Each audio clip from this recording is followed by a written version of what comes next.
राजनीति में एक ही उबाल है, मोदी जी, बस उसके अलावा कोई उबाल नहीं है। मैं भी ये कहूँगा कि मैं बीजेपी का मजबूत वोटर नहीं हूँ, मजबूर वोटर हूँ। हमारे सामने कोई विकल्प नहीं है कि एक ग्लोबल स्थिति बन गई है, सारे विश्व में नाम हो गया है भारत का, और जो भी काज हो रहा है सब बहुत अच्छी तरह से हो रहा है। कोई किसी को वोट नहीं है, हम लोग सिर्फ प्रभु श्री राम को देखते हैं और जो उनका काम कराता है हम उसी को वोट देते हैं। कोई महंगाई मुद्दे पर कोई बात नहीं करना चाहते। एक जो मीडियम क्लास के जो लोग हैं वो त्रासते कहीं ना कहीं। चाय में जिस तरह से उबाल आ रहा है वैसे ही राजनीति में उबाल आना शुरू हो गया है। कारण इसका साफ है कि लोकसभा चुनाव आ रहा है और जैसे जैसे ये उबाल बढ़ेगा वैसे वैसे जनता की प्रतिक्रियाएं भी सामने आएंगी और ये अयोध्या है और यहाँ का असर कहा जाता है कि इस लोकसभा चुनाव में बड़ा दूर तक पड़ेगा। तो सबसे पहले तो आपकी चाय में बड़ा उबाल है, राजनीति में कुछ उबाल दिख रहा है? राजनीति में एक ही उबाल है, मोदी जी, बस उसके अलावा कोई उबाल नहीं है। अच्छा, नाम क्या है आपका? मेरा नाम है धीरज यादव। अरे यादव तो बताते हैं कि समाजवादी पार्टी का वोट है। कोई किसी को वोट नहीं है, हम लोग सिर्फ प्रभु श्री राम को देखते हैं और जो उनका काम कराता है हम उसी को वोट देते हैं। अच्छा जी, तो ये एक नई तस्वीर है। देखिए एक और खड़े हैं। तो लोकसभा चुनाव में क्या लग रहा है, किसका पलड़ा भारी दिखेगा? मोदी जी का। अच्छा, सब मोदी में है क्या?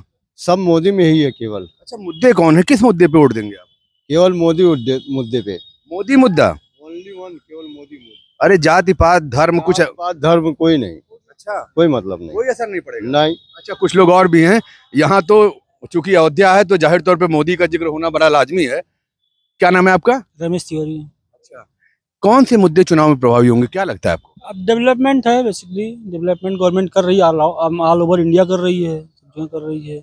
पहले इस सब चीज़ों से देश छूता था, डेवलपमेंट नहीं था, एकदम सिस्टम एकदम स्टेगनेंट दिखता था। अभी तो हर जगह चेंज आ रहा है। स्थानीय मुद्दे दिखेंगे कि इस बार कुछ असर डालेंगे? फैजाबाद में कुछ स्थानीय तो बचा नहीं है। ये तो मतलब बहुत बड़ी लोकेशन हो गई है। इंटरनेशनल हब बनाने की कोशिश कर रहे हैं, इसको अंतर्राष्ट्रीय जगह बनाने की कोशिश कर रहे हैं। तो इस सवाल का जवाब भी आपका यही होगा कि अगर कहा जाए कि किस पार्टी का अगर कहा जाए कि भारी रहेगा पलड़ा तो इंडिया एक बार इंडिया गठबंधन भी बन रहा है, उस पर भी नजर होगी। नहीं, वो लोग सक्सेसफुल नहीं है, कहाँ सक्सेसफुल हो पा रहे हैं। इस तरीके का कोई अपॉर्चुनिस्ट ऑर्गेनाइज मतलब वो बना के प्लेटफॉर्म बना के आप किसी एक सिस्टम को डिफीट नहीं कर सकते हो।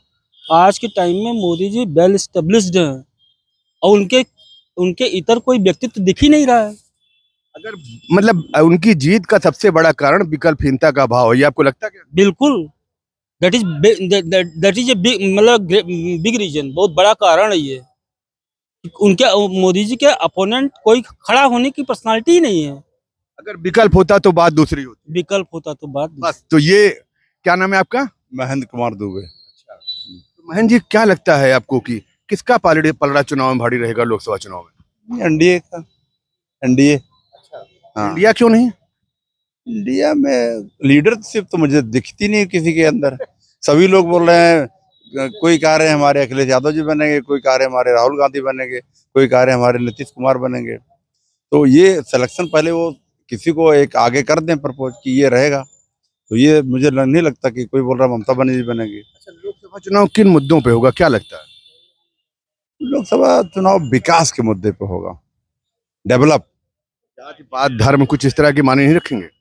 जात पात तो नहीं है, सबका साथ सबका विकास है, तो उसमें तो कोई जात शब्द आता ही नहीं है कि भाई वो कुछ लोग कहते हैं कि हमें यादव का वोट चाहिए, हमें मुस्लिम का वोट चाहिए।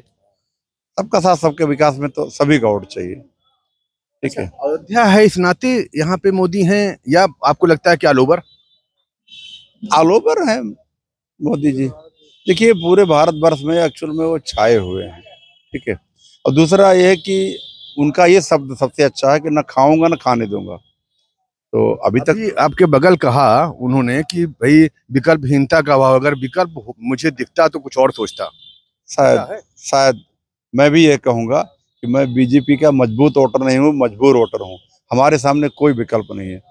विकल्प होता तो हम जरूर। अभी लोग हैं यहाँ पर वो क्या करते हैं, मीडिया को टेबल से मार के उतार देते हैं। कितना भी कहा जाए कि मीडिया के लिए टेबल रिजर्व है। यहाँ गुलाबबाड़ी में कभी सभा हुई थी समाजवादी की, मीडिया वालों, अखिलेश यादव जी खुद कह रहे हैं। ठीक है, लेकिन वो हम लोग तो खैर ये काम ही है कि कहीं ना कहीं जब जाना है तो कहीं ना कहीं संघर्ष करना है अपनी खबरों के लिए। क्या लगता है आपको, क्या कौन से मुद्दे होंगे? यहाँ पर विकास, और अयोध्या में भी नहीं, सिर्फ पूरे देश में, प्रदेश में भी मोदी और योगी जो विकास कर रहे हैं उस फिर और दूसरा कोई ऑप्शन नहीं है कि भाजपा सरकार के अलावा कोई ऐसा थर्ड पार्टी है नहीं, सेकंड पार्टी। कोई मुद्दे नहीं है जिन मुद्दों पे? विकास यहाँ पे अयोध्या में, रामनगरी में चौमुखी विकास हो रहा है, चाहे जिस क्षेत्र में देख लीजिए, चाहे इंटरनेशनल एयरपोर्ट देख लीजिए, चाहे आप जो है अंतर्राष्ट्रीय हवाई अड्डे देख लीजिए, और हमारे पीछे रामपथ मार्ग बन रहा है, धर्मपथ, भक्ति पथ बन रहा है। उसके साथ ही साथ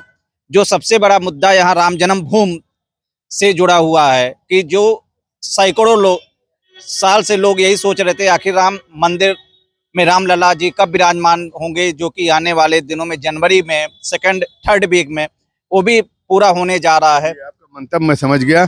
आपका क्या नाम है? विवेकानंद पांडे। अच्छा पांडे जी, ये बताइए, जैसा इन्होंने कहा कि मंदिर मुद्दा ही यहाँ पे सबसे बड़ा प्रभावी है और जाति पात धर्म मुद्दे सारा कुछ गौड़ है? नहीं, ऐसा नहीं कह सकते, सब कुछ है, लेकिन एक चीज जरूर है कि विकास की जो संभावनाएं अयोध्या में दिख रही हैं, उसकी वजह से ही अभी हाल ही में हुए चुनाव में नगर निगम का महापौर जीता। उस दौरान भी रामपथ का निर्माण चल रहा था। इसका मतलब कि यहाँ की जनता मोदी और योगी के साथ ही है। दूसरा, लोकसभा चुनाव है तो यह स्पष्ट है कि पूरे देश में सड़कों का जाल बना है। विभिन्न और कई ऐसी योजनाएं, परियोजनाएं हैं जो मूर्त रूप ले रही हैं। ऐसे में निश्चित रूप से सभी मोदी के विकल्प का मतलब उनका कोई विकल्प नहीं है, मोदी ही है, दूसरा कोई नहीं। आपको लगता है कि अंतोगत्वा बीजेपी भारी रहेगी और मुद्दे गौड़ हो जाएंगे? जी बिल्कुल, निश्चित रूप से बीजेपी भारी रहेगी। और जो गठबंधन है इसको लोग इससे भी समझ रहे हैं कि इतने लोग एक साथ केवल एक को हराने के लिए क्यों हैं, ये भी एक सवाल है, इसको भी सोचना होगा। हमारे साथ एक सीनियर सिटीजन भी हैं। सर, सबसे पहले ये बता दीजिए कि क्या लगता है आपको, किस पार्टी का आपकी लोकसभा में पलड़ा भारी दिखेगा? अब स्पष्टता तो यही दिखाई दे रहा है, भाजपा का ही, भारतीय जनता पार्टी बेरोक टोक सत्ता में आएगी। उसका कारण है कि जो विपक्षी एकता लोग बना रहे हैं उनकी न तो नियत स्पष्ट है न नीति स्पष्ट है। वो इकट्ठा होते हैं और उसके बाद बिखरते हैं। अभी कल की घटना है, वो चीफ मिनिस्टर वहाँ की बंगाल की, वो उठ के चली गई, पत्रकार सम्मेलन में नहीं गई। भाई जब आप वहाँ हैं, सारे पत्रकार कोई मुद्दे गौड़ हैं जो कोई मुद्दे नहीं होंगे आम जनता की तमाम परेशानियों से जुड़े, और मुद्दे इन पे नहीं होगा? आम परेशानी जो है वो अपनी जगह है, वो विकास तो हो रहा है। आम पब्लिक को भी जो सहायता मिल सकती है वो दिया जा रहा है। ये जरूर है कि उसमें एक खामी ये नजर हमारे दृष्टिकोण से आती है कि अगर उनको सुविधाएं खाली देते रहेंगे तो वो अकर्मण्य हो जाएंगे। तो उनके लिए कुछ इस तरह का किया जाए कि जो है वो अपने हिसाब से अपना काम करते रहें। दूसरी चीज ये है कि कृषि प्रधान देश है। सबसे जरूरी यहाँ ये है कि देहात में बहुत ही दिक्कतें हैं। वहाँ ये समझ लीजिए कि खाद, बीज, मजदूर की समस्या। ये सारी समस्याओं का असर नहीं पड़ेगा चुनाव पे? ना, कतई नहीं। इसलिए कि एक ग्लोबल स्थिति बन गई है, सारे विश्व में नाम हो गया है भारत का, और जो भी काज हो रहा है सब बहुत अच्छी तरह से हो रहा है। यहाँ पे सब कुछ राममय ही दिखाई दे रहा है। कुछ लोग और भी बैठे हैं, उनके पास भी हम चलेंगे। सर, सबसे पहले ये बता दीजिए कि लोकसभा चुनाव है, क्या आपको लगता है कि किन मुद्दों पे चुनाव लड़ा जाए? अब जो विदेश हमारी नीति है उसी के आधार पर लड़ा जाएगा। हमारी विदेश नीति जो है बहुत अच्छी है। स्थानीय मुद्दे और जो ये सब गौड़ है। हाँ, गौड़ तो केवल चेहरे को लेकर चुनाव है? चेहरा नहीं भाई, जो अच्छा काम कर रहा है वो चाहे जो भी चेहरा हो, जो प्रेजेंट सरकार है उसकी विदेश नीति ठीक है हमारी निगाह में, हमारे विचार से उसी पे चुनाव लड़ना चाहिए। जब तक हमारा विदेश नीति नहीं ठीक होगी तब तक हम क्या कर सकते हैं? यहाँ लड़ाई करें आपस में? तो मजबूती तो हमको वहीं से है। तो कहा जाए कि अगर जो जिस तरह से एक इंडिया गठबंधन भी बन रहा है, वो भी कहेगा लोकसभा चुनाव में अलग अलग लोग कहेंगे कि भाई हम आपके लिए, हम सब्सिडी दे रहे हैं, हम ये कर रहे हैं, हम ये। सब्सिडी का कोई महत्व नहीं है। सब्सिडी कहाँ से दोगे? हम ही से लेके दोगे सब्सिडिया? किसी दूसरे से लेके दोगे भाई? जो विदेश नीति हमारी चल रही है इस समय, हम उससे बहुत प्रसन्न हैं। हमारी विचारधारा है ये सरकार मजबूत है, इसी सरकार रहे ठीक है। ये विदेश नीति की भी चर्चा है, एक अलग अलग लोग हैं। आपको क्या लगता है कि किन मुद्दों पर चुनाव होगा? महंगाई के मुद्दों पे सब कुछ बात हो रही है, विदेश नीति है वो सब अच्छा है, लेकिन कोई महंगाई मुद्दे पर कोई बात नहीं करना चाहते। एक जो मीडियम क्लास के जो लोग हैं वो त्रासते कहीं ना कहीं। हम आप चाय पीते हैं, लेकिन उनको एक चाय पीना होता है तो सोचते हैं। महंगाई मुद्दा मतलब थोड़ा सुन ले और बात कर ले उस पे। तो किस पार्टी का पलड़ा आपको दिखाएगा लोकसभा चुनाव में भारी होता दिख रहा है? समय आएगा तब पता चलेगा।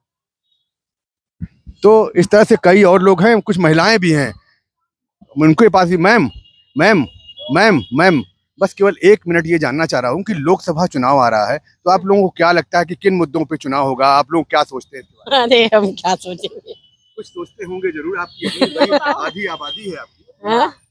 कुछ तो सोचते होंगे ना आप लोग, कुछ तो सोचते होंगे। क्या है? कुछ मुद्दे हैं ना आप लोगों के? नहीं, अरे हमारे तो बीजेपी है। अच्छा, तो ये चाहे वो महिलाएं हों चाहे वो आम आदमी हों, अयोध्या है तो यहाँ पे बीजेपी का जाहिर तौर पर एक ग्राफ आपको ऊपर दिखाई देगा। लोगों के सामने परेशानियां भी हैं, वो अपनी परेशानियों का बयान भी कर रहे हैं, लेकिन कहते हैं कि नहीं, बीजेपी और सिर्फ बीजेपी को ही हम वोट देंगे।